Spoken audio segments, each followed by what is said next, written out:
Điều gì sẽ xảy ra nếu hổ sống ở châu Phi cùng sư tử? Châu Phi là quê hương của rất nhiều loài động vật và nguồn gốc của chúng ta cũng bắt nguồn từ vùng đất này. Trùng hợp thay, tổ tiên của loài hổ cũng có nguồn gốc từ châu Phi. Hổ là loài lớn nhất trong số các loài mèo lớn. Chúng không sống ở khu vực châu Phi. Mặc dù có một số loài mèo lớn và động vật ăn thịt được tìm thấy trên khắp lục địa đen, thế nhưng hổ không phải là một trong số đó. Hổ hoang dã chỉ được tìm thấy ở châu Á trên 13 quốc gia. Môi trường sống tự nhiên của hổ rất phổ biến và bao gồm nhiều loại môi trường khác nhau. Trong khi chúng có xu hướng chủ yếu được tìm thấy trong các khu rừng, chúng cũng sinh sống ở các đồng cỏ, đầm lầy ngập mặn và thậm chí cả môi trường đồi núi.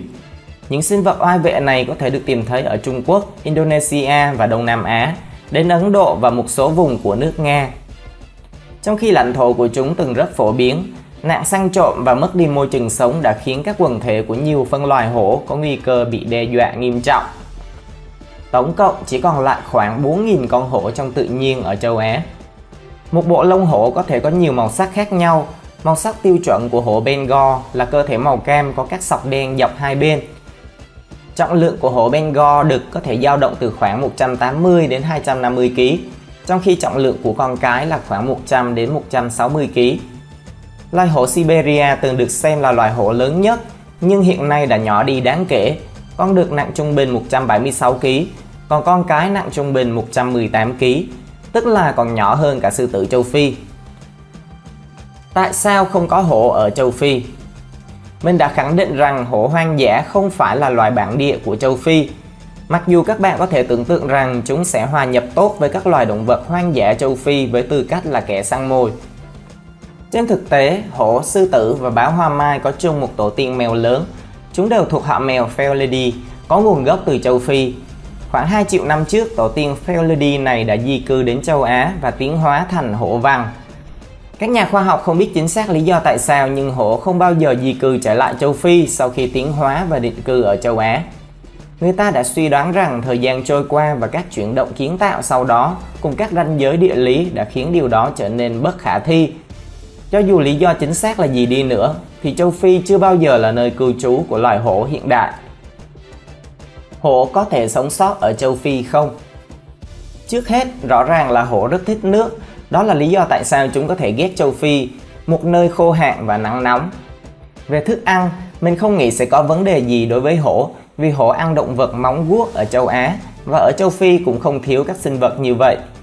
Nếu một con báo hoa mai có lối sống giống như hổ, có thể sống sót và săn mồi ở đây, chắc chắn một con hổ cũng có thể làm như thế. Tuy nhiên trong trường hợp này sự cạnh tranh sẽ xuất hiện. Rõ ràng là châu Phi đã có những kẻ săn mồi đỉnh cao của nó. Sư tử sống theo bầy và linh cẩu đốm sống trong thị tộc.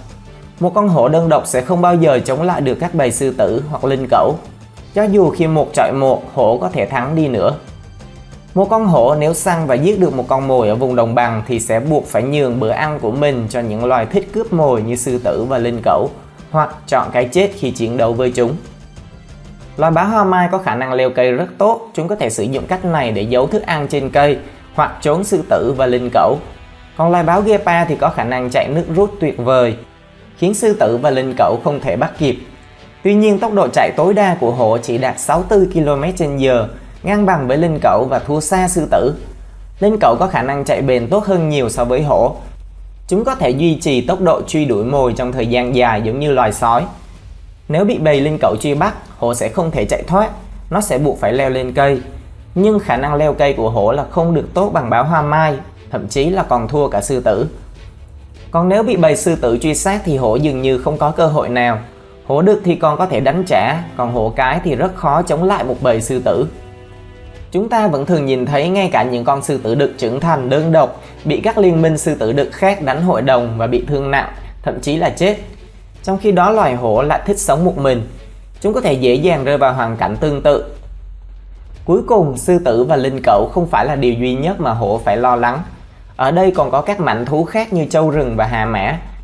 Hai loài động vật hung dữ hơn nhiều so với bất kỳ loài vật nào mà hổ phải đối mặt trong môi trường sống bản địa của nó. Hãy tưởng tượng rằng một con hổ đang cố gắng ngâm mình trong một cái hố nước, để rồi nó phải đối mặt với một con cá sấu sông Nin hoặc hà mã. Dù sao, nếu chúng ta để những con hổ ở châu Phi, chúng vẫn có thể thích nghi tốt với môi trường sống ở đây. khả năng ngụy trang đáng kinh ngạc của hổ sẽ hoạt động tốt trong môi trường châu Phi. Chúng sẽ bắt đầu thích nghi trong môi trường mới là thảo nguyên châu Phi. Chúng sẽ bắt đầu săn ngựa vằn, trâu rừng, linh dương đầu bò, hươu cao cổ, vân vân. Chúng sẽ bắt đầu chịu đựng khí hậu nhiệt độ cao. Về mặt thể chất, hổ thừa khả năng sống sót ở châu Phi. Về kích thước, tốc độ và trọng lượng, nó ngang ngửa sư tử. Vấn đề tiếp theo sẽ là sự cạnh tranh. Lục địa châu Phi cung cấp nhiều loại môi trường sống khác nhau và hổ được biết là có thể thích nghi với nhiều dạng môi trường sống. Vì trong lịch sử chúng từng sống ở các sa mạc trên bán đảo Ả Rập đến các khu rừng nhiệt đới ở miền Nam Trung Quốc và Indonesia. Các loài sinh vật khác nhau đã phát triển qua hàng nghìn năm, nếu không muốn nói là hàng triệu năm để thích nghi với một khu vực đặc biệt trong tự nhiên. Điều này không có nghĩa là hổ sẽ không thể tồn tại ở châu Phi.